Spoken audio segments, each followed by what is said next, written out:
Hello! ഈ ലോകത്ത് എന്നെപ്പോലെ ഗതികെട്ട, ഭാഗ്യം കെട്ട ഒരു ക്രിയേറ്റർ വേറെ ഉണ്ടാവില്ല. സത്യം ഞാൻ പറയണ.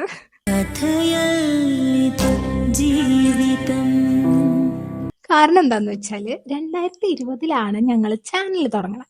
ചാനൽ തുടങ്ങിയിട്ട് 2021 മോണിറ്റൈസ്ഡ് ആയി. അതുവരെ ഒരു കുഴപ്പമുണ്ടായില്ല. പക്ഷെ അതിനുശേഷം ഞങ്ങൾ പഠിക്കാൻ വേണ്ടിയിട്ട് പലവരും പല വഴിക്ക് പോയി. അതേപോലെ തന്നെ ജോലിക്കും പോയി. ഫാമിലി ചാനൽ ആയതുകൊണ്ട് തന്നെ എല്ലാവരും കൂടി ഒരുമിച്ചില്ലാത്തതുകൊണ്ട് പിന്നെ വീഡിയോ ഇട്ടില്ല. പിന്നെ ഇത് മാത്രമല്ല റീസൺ, ഇതിലും വലിയൊരു റീസൺ ഞങ്ങൾക്ക് വേറെ ഉണ്ടായിരുന്നു. ഞങ്ങളുടെ ചാനൽ മോണിറ്റൈസ്ഡ് ആവണം എപ്പോഴാന്ന് വെച്ചാൽ ഈ ഞാൻ ഒരു ഉറപ്പില്ലാണ്ട് ബസ് സ്റ്റാൻഡിൽ പോയി ഡാൻസ് കളിച്ച് ആ വീഡിയോ വൈറലായിട്ടാണ്. അതിന്റെ ക്ലിപ്പ് എന്തെങ്കിലും ഉണ്ടെന്നുണ്ടെങ്കിൽ ഞാൻ ഇവിടെ എവിടെയെങ്കിലും കേട്ട് കൊടുക്കാം. ഓക്കെ, അങ്ങനെ മോണിറ്റൈസ്ഡ് ആയതുകൊണ്ട് തന്നെ പിന്നെ ഞങ്ങൾ കോൺസെൻട്രേറ്റ് ചെയ്തിരുന്നത് പബ്ലിക് ചലഞ്ച് ആയിരുന്നു. 2020 കൊറോണ ടൈമാണ്, എന്നിട്ടും പബ്ലിക് ചലഞ്ച് ചെയ്തു ഞങ്ങൾ. എന്നുവെച്ചാൽ കൊറോണ പീക്കായി നിൽക്കുമ്പോഴല്ലേ കേട്ടോ, കുറഞ്ഞപ്പോൾ ഞങ്ങൾക്ക് അത്രയും തൊലിക്കെട്ടിയുള്ള ഞങ്ങൾ പിന്നെ ഏതോ ഒരു പോയിന്റ് എത്തിയപ്പോൾ ആൾക്കാർ എന്ത് ചിന്തിക്കാൻ തുടങ്ങി. എന്താവശ്യത്തിനെന്ന് എനിക്ക് അറിയാൻ പാടില്ല. എന്തായാലും അങ്ങനെ അവസാനം ഞങ്ങൾ ചാനലിൽ വീഡിയോസ് ഇടല് നിർത്തി. കഷ്ടാലം വരുമ്പോ നമുക്ക് വരുന്ന ഓരോ തോന്നലുകളെ എന്താ ഞാൻ അതിനല്ലാണ്ട് പറയുക. ഒന്നാലോചിച്ചു, ബസ് സ്റ്റാൻഡിൽ പോയി ഒരു ഉളുപ്പില്ലാണ്ട് ഡാൻസ് കളിച്ചു, കണ്ട് പബ്ലിക് ചാലഞ്ച് ഒക്കെ ചെയ്തു. എന്നിട്ട് അവസാനം ഞാനും എൻ്റെ അനിയനും ഒക്കെ കൂടി ചിന്തിച്ചിറക്കാണ്, എന്നാലും നാട്ടുകാരെന്ത് പറയുന്നു. എന്തായാലും എന്നിട്ട് ഞങ്ങൾ വീഡിയോസ് ഇട്ടില്ല. പക്ഷെ ആ സമയത്ത് ഞങ്ങൾക്ക് അറിയണ്ടായിരുന്നില്ല ഇങ്ങനെ വീഡിയോസ് ഇടാണ്ടിരുന്നാല് മോണിറ്റൈസേഷൻ ക്യാൻസൽ ആയി പോകുന്നുള്ളത്. അങ്ങനെ അറിഞ്ഞിരുന്നു എന്നുണ്ടെങ്കിൽ ഞങ്ങൾ എന്തായാലും വീഡിയോസ് എന്തെങ്കിലുമൊക്കെ എടുത്തിടുമായിരുന്നു. പൈസ വരെ കിട്ടിയടാ, അതല്ലേ കോമഡി. പൈസ കിട്ടിയിട്ട് ഈ മണ്ടത്തരം ചെയ്തപ്പോഴോ, ഇതിപ്പോ തലവരേനെ കുറ്റം പറയണോ ഞങ്ങളെ കുറ്റം പറയണോ എന്നൊന്നും എനിക്ക് അറിയാൻ പാടില്ല. എന്തായാലും സാധനം കഴിഞ്ഞു പോയി. പിന്നെ പഠിത്തമൊക്കെ കഴിഞ്ഞ് ഇരിക്കുമ്പോഴാണ് എനിക്ക് ഒന്നുകൂടി കോണ്ടന്റ് ക്രിയേഷൻ ഞാൻ ഒറ്റയ്ക്ക് സ്റ്റാർട്ട് ചെയ്യാന്ന് പറഞ്ഞ് ഞാൻ തുടങ്ങിയത്. അപ്പൊ ഞാൻ എൻ്റെ ചാനലിന്റെ പേരും കാര്യങ്ങളൊക്കെ മാറ്റി അക്ഷരാനിയിൽ നിന്നാക്കി ഞാൻ തുടങ്ങി.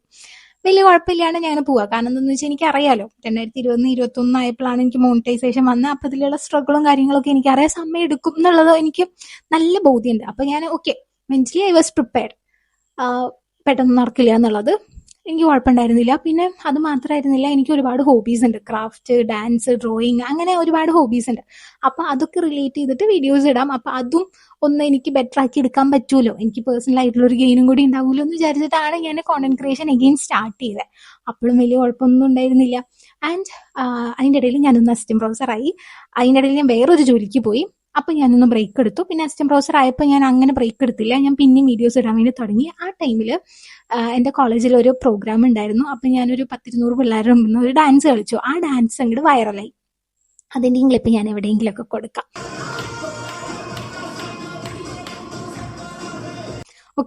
ആ ക്ലിപ്പ് വൈറലായപ്പോൾ ഞാൻ വിചാരിച്ചു, ദൈവമേ എന്റെ സമയം എത്തി, രക്ഷപ്പെട്ടു, മോണിറ്റൈസ്ഡ് ആവാൻ പോവാണ്, ഞാനൊരു ബിഗ് കോണ്ടന്റ് ക്രിയേറ്റർ ആവാൻ പോവാണ് എന്നുള്ളത്.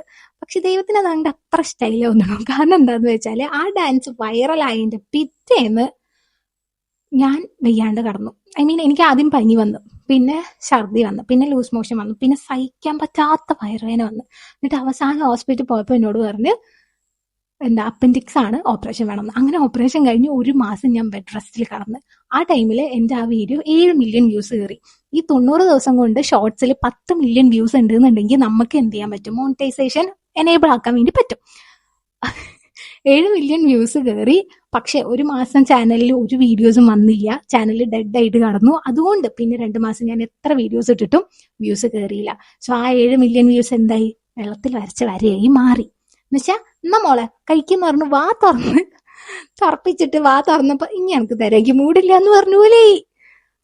അയ്യോ, അപ്പോഴും എനിക്ക് സങ്കടമായി പോയി. പക്ഷെ എന്ത് ചെയ്യാനാ, വിട്ടുകൊടുക്കില്ല എന്ന് പറഞ്ഞ് ഞാൻ പിന്നെയും വീഡിയോസ് ഇട്ടുകൊണ്ടിരിക്കുക. ഇപ്പോഴും ഇട്ടുകൊണ്ടിരിക്കുകയാണ്. ആൻഡ് ഇപ്പൊ ഇടുത്തി വീണ പോലെ യൂട്യൂബ് അത് പുതിയ റൂൾ ഇറക്കിയിട്ടുണ്ട്.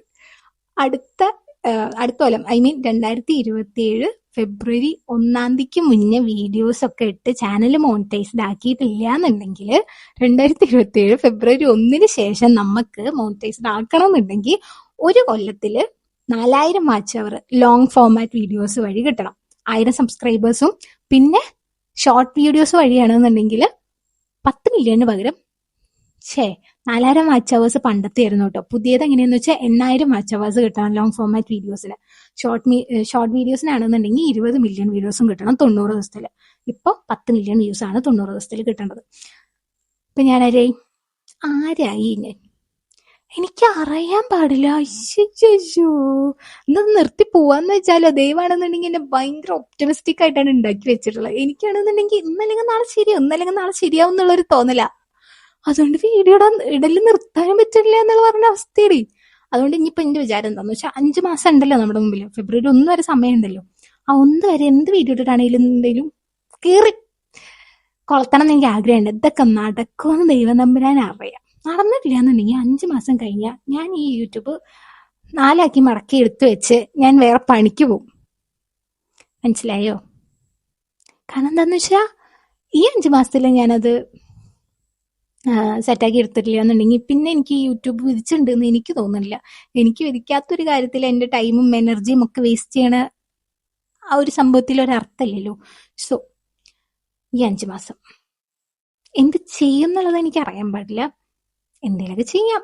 ഇപ്പോഴും വീഡിയോ ഇടുന്നുണ്ടല്ലോ, ആണ്ടിട്ട് എന്തായാലും ഞാൻ ഇപ്പൊ എന്തിനാ ഇവിടെ വന്ന് പറയണമെന്ന് വെച്ചാൽ എനിക്ക് അറിയാൻ പാടില്ല. എൻ്റെ ഒരു ഗതികേട് നിങ്ങൾ ആലോചിക്കൊക്കെ. അതിൻ്റെ ഇടയിൽ ഞാൻ ജോലി റിസൈൻ ചെയ്തു. വാവ്, സൂപ്പർ. എന്നെ പോലെ കുറെ ക്രിയേറ്റേഴ്സ് അവിടെ ഉണ്ടാവുമായിരിക്കും എന്ന് ഞാൻ വിചാരിക്കുന്നു. ഞാൻ ഈ വീഡിയോ കാണുമ്പോൾ നിങ്ങളൊക്കെ എന്നെ ആശ്വസിപ്പിക്കുക, എന്തെങ്കിലുമൊക്കെ കമന്റ് ആയിട്ടിട്ട് കുത്തി നോവിക്കരുത് പ്ലീസ്. അല്ലാണ്ട് തന്നെ ഞാൻ വേണ്ടോളം നോവിക്കുന്നുണ്ട് എന്നെ തന്നെ. ഞാൻ മാത്രമല്ല, എന്റെ ജീവിതവും ദൈവവും ഒക്കെ കൂടി. എനിവേ,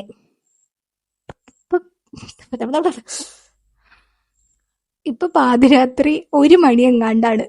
ഇപ്പൊ ഞാൻ ഈ വീഡിയോ എടുത്തിട്ടില്ല എന്നുണ്ടെങ്കിൽ ഞാൻ ഈ അടുത്തൊന്നും വീഡിയോ എടുക്കില്ല. പക്ഷെ ഇത്രയും ഒപ്റ്റമിസ്റ്റിക് ഒരു മനുഷ്യനാവാൻ പാടുണ്ടോ എന്ന് ചോദിച്ചാൽ എനിക്ക് അറിയാൻ പാടില്ല.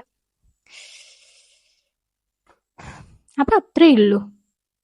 ഐ ആം ദ ഗതികെട്ട യൂട്യൂബർ അല്ലെങ്കിൽ ക്രിയേറ്റർ ഓഫ് ദ വേൾഡ്. ഈ ടാഗ് ലൈൻ എന്തെങ്കിലുമൊക്കെ മാറ്റാൻ പറ്റുന്നുള്ള വിശ്വാസത്തോടെ സൈനിങ് ഓഫ്. അക്ഷര. ബൈ.